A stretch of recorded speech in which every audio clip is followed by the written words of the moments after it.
نحمدہ و نصلی علی رسولہ الکریم بعد فاعوذ باللہ من الشیطان الرجیم بسم اللہ الرحمن الرحیم رب اشرح لی صدری ویسر لی امری واحلل عقدۃ من لسانی یفقہوا قولی رب زدنا علما اللہم فقہنا فی الدین اللہم انا نسألک علما نافعا وعملا متقبلا ورزقا طیبا آمین یا رب العالمین۔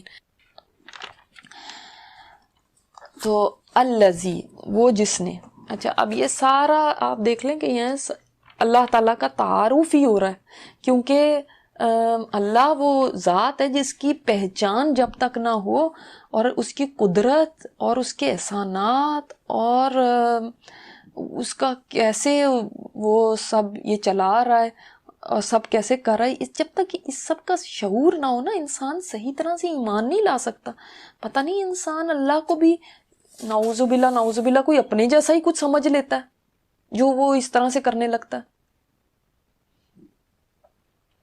تو وہ ذات ہے احسن کل شیء خلقہ، جس نے اچھا بنایا ہر چیز کو پیدا کر کے، سب چیزوں کو ہی اس نے اچھا بنایا ہے، یعنی ہر چیز کی جو تخلیق ہے اور جو اس کے اندر جو اس کے اعمال ہیں، جو اعمال سے مطلب ہے کہ جو اس کی حرکتیں ہیں، جو وہ کام کرتا ہے، جو اس کے افعال جس کو کہہ لیں گے، جو اس کے رنگ ہیں، جو اس کے سائزز ہیں، جو اس کی اوور آل ایک شکل ہے، سب اس نے حسین ہی بنائی۔ یہ احسن کس سے، اس کا مصدر ہے احسان۔ احسان کے دو معنی ہوتے ہیں، ایک معنی یہ ہے کہ کسی پر انعام کرنا، دوسرا معنی ہے کسی کے ساتھ حامل حسن ہونا، یعنی حسن کا معاملہ کرنا۔ تو جو بھی چیزوں کی صورتیں اور جو ان کی حقیقت ہے، جو ان میں صلاحیتیں ہیں، جو ان کی کیپیبلٹیز ہیں، وہ اس کے مطابق ہی ہیں جو انہوں نے کام کرنے ہیں۔ ہر چیز کو اللہ نے حکمت سے اور مصلحت کے اعتبار سے بنایا۔ جانوروں کے پیر اور گردن دیکھیں لمبی بنائی تاکہ ان پہ رزق کا حصول آسان ہو۔ زیبرا نے جو کھانا ہے وہ، یا زرافے نے جو کھانا ہے اس کو گردن بھی اس کے مطابق دی ہے، شیر نے جو کھانا ہے اس کو دانت بھی اس کے مطابق دیے، یعنی ہر ایک اس کے اندر غور کریں نا آپ تو تمام ان کے اعضاء اسی طرح بنائے ہوئے جیسی ان کو ضرورت ہے، جیسے ان کو چاہیے ہر چیز۔ اور جو لوگ پڑھتے ہیں ان چیزوں کو، کیڑوں کو، ان کو، پھر انسان دنگ رہ جاتا ہے کہ دیکھو کوئی بنانے والا کسی نے اس طرح سے اس کو، بھیڑیے کو ویسا بنایا، بچھی کو کچھ اور طرح۔ اب آپ کہیں گے ان میں کیا حسن ہے؟ ان کے اندر ان کے مطابق ہی حسن ہے۔ اس میں کوئی بھی چیز اللہ کے کارخانے میں نہیں ہے چیز نکمی، کوئی زمانے میں کوئی برا نہیں قدرت کے کارخانے میں، تو ان کے اندر اپنی طرح کی ایک بیوٹی ہے، ایک حسن ہے۔ اور انسان کو لقد خلقنا الانسان فی احسن تقویم، انسان کو تو سب سے ہی خوبصورت بنایا، ہر چیز کو ہی حسین بنایا، ہر چیز کا ہی حسن ہے، اس کے اندر اپنا ایک حسن ہے، اس کے مطابق ہی اس کا حسن ہے۔ اب آپ ایک سانپ کو کہیں گے اس کا اندر کیا ہے، اب وہ سانپ کے لے کے وہ اس کی سکن کی شباہت کے مطابق پرس بنا دیتے ہیں، جوتے بنا دیتے ہیں، اس طرح کی چیزیں، سکن، سنیک سکن اس کو کہتے ہیں، تو اس کی اپنی ہی ایک وہ بات ہے۔ تو یعنی ہر چیز کے اندر ایک بیوٹی اس کے مطابق ہے۔ لیکن وَبَدَأَ خَلْقَ الْإِنسَانَ مِنْ طِينٍ، اور ابتدا کی انسان کی، یعنی آدم علیہ السلام کو پیدا کیا طین سے، مٹی سے۔ تو انسان کی تخلیق سب سے جو لوئسٹ ایک مادہ ہے مٹی، اس سے اس کی تخلیق کی ہے، اور انسان سے مراد یہاں پہ آدم علیہ السلام۔ لیکن عام انسان بھی مراد ہو سکتا ہے کیونکہ انسان نطفے سے بنتا ہے، تو وہ نطفہ بھی کہاں سے آتا ہے؟ مٹی سے ہی اس کی خوراک ہوتی ہے انسان کی، اسی سے نطفہ بنتا ہے۔ تو کیا پتہ چلا کہ دیکھیں ہر مخلوق کو اللہ تعالیٰ نے ایسا بنایا ہے کہ جو اس کے جو کام ہے، اس کا جو مقصد ہے اس کو پورا کرتی ہے، یہی اس کا حسن ہے۔ جو کام اس نے کرنا ہے نا اس کے مطابق اس کو شیپ دے دی، اس کے مطابق کسی کی آنکھیں ہیں یا کان ہیں یا ناک ہے، اس کو کئیوں کی سینس بڑی ہوتی ہے، ناک کی سونگھ لیتے ہیں دور سے، کئیوں کی آنکھیں رات میں ہی دیکھ رہی ہوتی ہیں, کئیوں کے کان بڑے تیز ہوتے ہیں, کتے وغیرہ کو دیکھیں ذرا سی آواز ہوتی ہے کان کھڑے ہو جاتے ہیں نا. یہی اس چیز کا حسن ہے نا, کہ اس اپنا مقصد پورا کر رہی ہے. حالانکہ سارے ہی جانور ہیں لیکن سب ڈفرینٹ ہیں. بہت سارے پرندے ہیں, سب پرندے ڈفرینٹ ہیں. سبحان اللہ, اتنی سی چیز کے اندر بھی ڈفرینٹ ہے.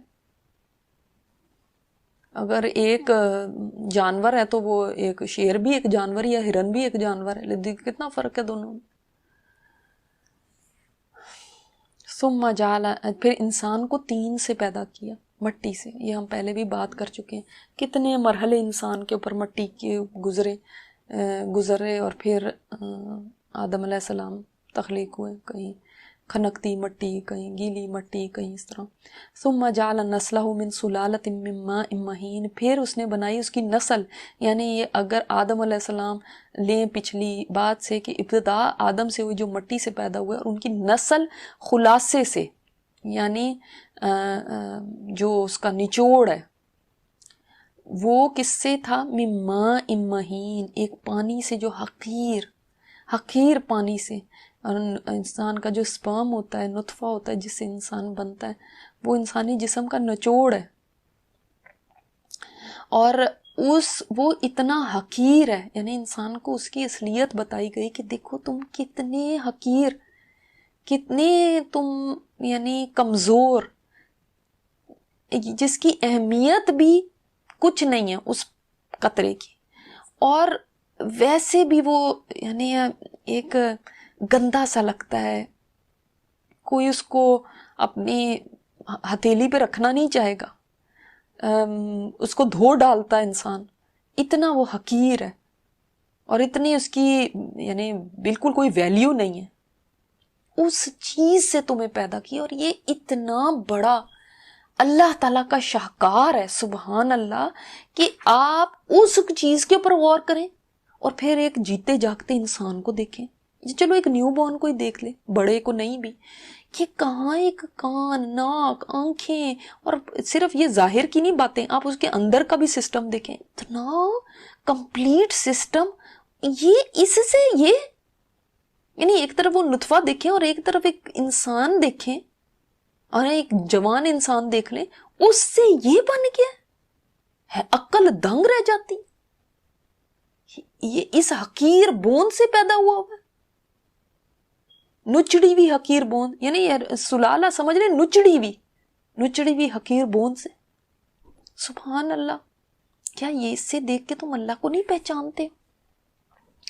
یہ کیا اللہ تعالیٰ کی قدرت کا اور اس کی طاقت کا اظہار نہیں ہے کہ انسان اپنے آپ کو ہی دیکھ لے. چلو تو اور کہیں دیکھنے کی کیا ضرورت ہے, اور نشانیاں نہیں بھی تمہیں نظر آتی, اپنے آپ کو ہی دیکھو اور سوچو کہ ایسے تم خون, پھر لوتھڑا, نطفہ, پھر علقہ, پھر مدغہ, پھر فخلقنا المدغۃ عظاما فکسونا العظام لحما ثم انشأناہ خلقا. پہلے وہ نطفہ تھا, پھر اس کو ماں کے پیٹ میں ٹھہرایا, پھر خون کی پھٹکی سی بنا دیا, پھر لوتھڑا, پھر ہڈیوں بنا دی اس کے اندر, پھر اس پہ گوشت چڑھا دیا. اللہ اکبر. پھر ایک اتنی خوبصورت صورت دے دی کہ جو اس بچے کو دیکھتا ہے اس کو پیار آتا ہے. اللہ اکبر. اب اس کے بعد حل جزاء الاحسان الا الاحسان, احسان کا بدلہ احسان کے سوا کچھ نہیں ہوتا. اس کے بعد تو انسان کو اللہ کے آگے ایسے جھک جانا چاہیے کہ اپنی اصلیت, چلو جب ہم پیدا ہوئے تب تو ہمیں نہیں پتا تھا, ہم نا کچھ بھی علم نہیں تھا, بالکل ہی بغیر علم کے پیدا ہوئے, لیکن اب تو ہمیں سمجھ آ گئی نا, اب تو دیکھ رہے ہیں, اب تو ہماری سائنسیں بھی پروو کرتی ہیں, اب تو یہ ساری باتیں پتہ چل رہی ہیں کہ کیسے انسان کس طرح اس کو وہاں تک جا کے اندر تک ماں کے پیٹ تک دکھا دیا, اس کے جو سٹیجز ہیں, اور وہ سارے ہمارے سامنے آ گئے. اس کے بعد بھی تمہیں نہیں یہ احساس ہوا کہ وہ کون مالک ہے جس نے مجھے یہاں سے یہاں, یہ اس سے یہ بنا دیا, مجھے یہاں سے یہاں پہنچا دیا, وہ مالک کون ہے؟ اس کے بعد تو انسان کو سر سجدے سے نہیں کبھی اٹھانا چاہیے. اس مالک نے مجھے یہ تھا میں اور یہ کرا, ایک بندہ آپ کو چھوٹا سا ہی آپ کا کام کر دیتا ہے, آپ کو مثلاً کہیں ایڈمیشن دلا دیا, نوکری دلا دی, کہیں آپ کو کوئی مطلب آپ کے ساتھ کوئی اچھا معاملہ کر دیا, تو آپ اس کے آگے پیچھے جاتے ہیں کہ بھی نہیں جی اس کا احسان ہے. کوئی بھی ایک سلیم الفطرت جو انسان ہوگا, ایک اچھا انسان ہوگا, وہ کہے گا نہیں جی اس کا میرے اوپر احسان ہے, ہم کیسے کر سکتے ہیں. پرانے نوکر ہوتے تھے, کہتے تھے ہم نے ان کا نمک کھایا ہوا ہے, ہم کیسے نمک حرامی کر سکتے. تو وہ تو نوکر ہیں, وہ تو وہ ہیں. آپ یہ سوچیں کہ اللہ رب العالمین کا کتنا بڑا احسان انسان کے اوپر, جس نے وجود دے دیا. یہ تم تو کچھ تھے ہی نہیں. اللہ تعالیٰ الانسان حین من الدہر لم یکن شیئا مذکورا, تم تو کوئی قابل ذکر چیز ہی نہیں تھے. یو نیور ایگزسٹڈ, ہماری تو ایگزسٹنس ہی نہیں تھی. وہ ایک یعنی فلش میں جانے والا, ٹوائلٹ میں فلش ہو جانے والا ایک قطرہ تھے تم. وہ ایک ایسی چیز, اور یعنی بالکل لم یکن شیئا مذکورا, جس کا کوئی ذکر ہی نہیں کیا جا سکتا, جو کوئی قابل ذکر چیز ہی نہیں ہے. تم وہ تھے, اور اس نے تمہیں یہ بنایا. اللہ اکبر. اس کے بعد تو اس احسان کرنے والے مالک, صرف اتنا ہی احسان اس کا کافی. اور چیزیں تو آپ چھوڑ دینا جو بعد میں اس نے ہمارے لیے کی ہیں, وہ تو بعد کی بات ہے. وہ جو جوانیاں دیں, وہ جو رزق دیا, وہ جو سورج چاند کا دن اور رات کے نظام چلائے, وہ جو خوراک ہمیں دی, وہ جو آکسیجن اور صحت اور اعضاء اور یہ سب چیزیں ہمیں دے کے ہمیں پروان چڑھاتا رہا, وہ تو سارا کچھ بعد کی بات ہے. صرف اور صرف اتنی بات آپ دیکھ لینا کہ میرا تو سب سے بڑا محسن وہ ہے جس نے مجھے نطفے سے انسان بنا دیا. بس صرف اتنی بات سوچ لیں, نطفے سے انسان بنا دیا. میں کیسے اس کے آگے سر اٹھا سکتی ہوں, کیسے اس کے آگے سوال کر سکتی ہوں, کیسے کوسچن کر سکتی ہوں, اب آپ نے میرے لیے یہ فیصلہ کیوں کیا. اب دیکھیں, یہ کوئی کسی کے پاس مثلاً ہے, کوئی مثلاً کسی کا بچہ ہے, اب وہ بچے کو ماں مارتی ہے یا کوئی پیٹتی ہے یا پیار کرتی ہے, کچھ ہے, کوئی آ کے اعتراض کرنے لگے آپ کیوں اس کو مار رہی ہیں, وہ کہتی میرا بچہ ہے, تم کون ہوتے مجھ سے پوچھنے والے, میں جو مرضی کروں, ماروں چاہے پیار کروں. یا چلو بچہ نہیں, آپ کی کوئی بکری ہے, کوئی اور آپ کے گھر میں چیز ہے, اب آپ چاہے اس کو ذبح کریں, چاہے اس کو باندھ کے رکھیں, چاہے اس کو کھانا دیں, چاہے اس کو کچھ کریں, کوئی آ کے آپ سے کوسچن نہیں کر سکتا, کہ آپ کہتے ہیں میری چیز ہے, میں جو مرضی کروں. لیکن دیکھو, نطفے سے جس رب نے تجھے انسان بنایا, تو اس کی مخلوق ہے, پھر وہ جو چاہے تیرے ساتھ فیصلہ کرے. کسی کو چاہے تو آنکھیں دے, کسی کو چاہے نہ دے, کسی کو چاہے اچھا گھر دے دے, کسی کو چاہے برا دے دے, کسی کو چاہے فقر و فاقہ دے, چاہے کسی کو دولت دے دے, کسی کو بیمار کرے, چاہے کسی کو صحت رکھے. کوئی انسان کیسے آگے سے بول سکتا ہے, یہ مجھے بتائیں, کیسے آگے سے بول سکتا ہے, کیسے کہہ سکتا ہے میرے ساتھ کیوں ایسا کیا, یہ کیوں ایسا ہوا, یہ تو میرے ساتھ زیادتی ہو گئی. تیرے ساتھ تو یہی بہت بڑا اس نے کام کر دیا کہ تجھے انسان بنا دیا. زیادتی کدھر سے کرنے کی بات, انسان صرف اس احسان کو ہی سوچ لے تو کبھی بھی وہ آگے سے چوں چرا نہیں کر سکتا. اتنا ہی احسان کافی ہے. کیسے پھر وہ یہ کوسچنز کر سکتا ہے. اور اس کے بعد کے احسانات آپ دیکھیں, اللہ تعالیٰ نے جو اس کے بعد تمہیں پروان چڑھایا, پالا پوسا, جوان کیا, رزق دیا, عقل فہم دی, کتنی ساری چیزیں تمہارے لیے بچھا دیں. تمہیں تو کچھ آتا ہی نہیں تھا, تم تو نہ کھا سکتے تھے, نہ پی سکتے تھے, نہ بول سکتے تھے, نہ سن سکتے تھے صحیح, نہ تمہیں صحیح نظر آتا تھا. جب پیدا ہوئے تھے تم تھے کیا. اللہ اکبر, استغفر اللہ ربی. ہم کیسے اللہ تعالیٰ کے آگے کوئی بڑائی کی بات کہہ سکتے ہیں, کیسے ہم کچھ زبان سے بات نکال سکتے ہیں. ہم تو ایک پل بھی ہمیں اللہ کی نافرمانی نہیں کرنی چاہیے. اللہ تو ہمیں معاف کر دینا, ہم تو تیرا حق کبھی نہیں ادا کر سکتے. ٹھیک ہے, سبحانک اللہم و بحمدک, نشہد ان لا الہ الا انت, نستغفرک و نتوب الیک. سبحان ربک رب العزت عما یصفون, وسلام علی المرسلین, والحمد للہ رب العالمین.